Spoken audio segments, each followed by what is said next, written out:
Like most of you today, I also woke up to the devastating news that over 200 people were killed in Sri Lanka while they were worshiping on Easter Sunday. While there are many of you out there that are sending thoughts and prayers to these people, these poor people that were killed innocently, including many foreign nationals, I think about 50 of them were foreign nationals.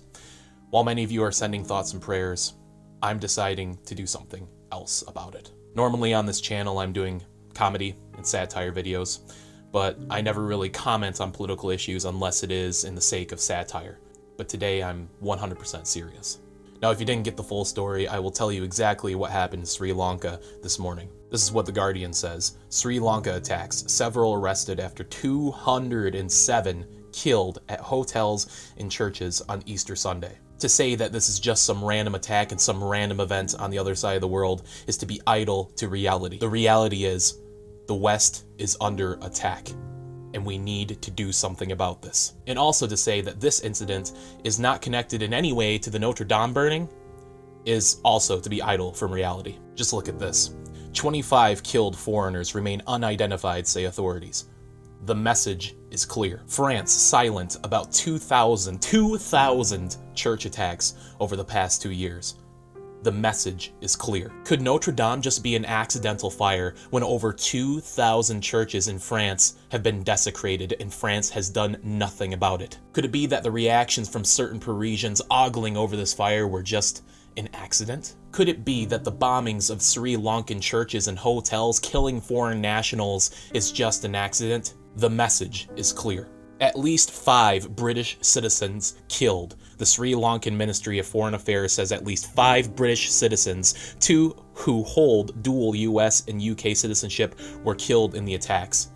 The message is clear. 8 arrests in connection with attacks so far, PM confirms. Defense Minister Ruwan has urged the media to refrain from publishing the names of the attackers, citing fears that it could inflame tensions between communities.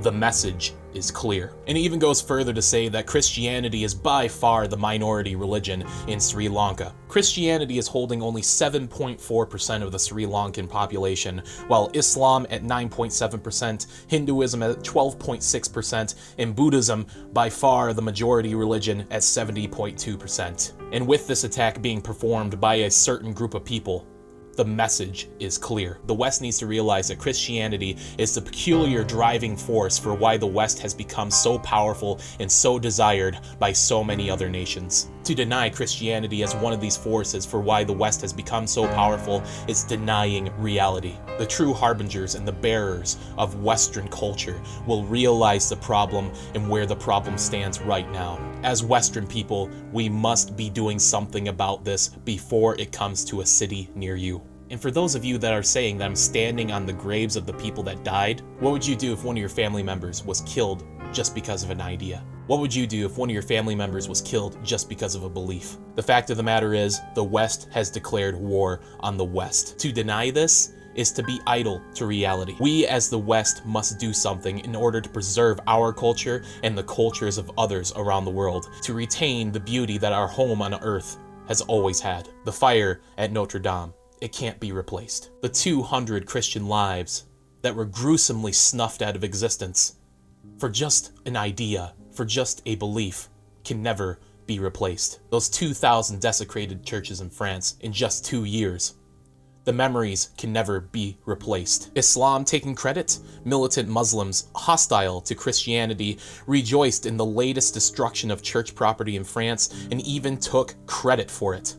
The message is clear. Waging a war on Christianity. As churches are being desecrated across the capital of France, Muslims are assuming credit.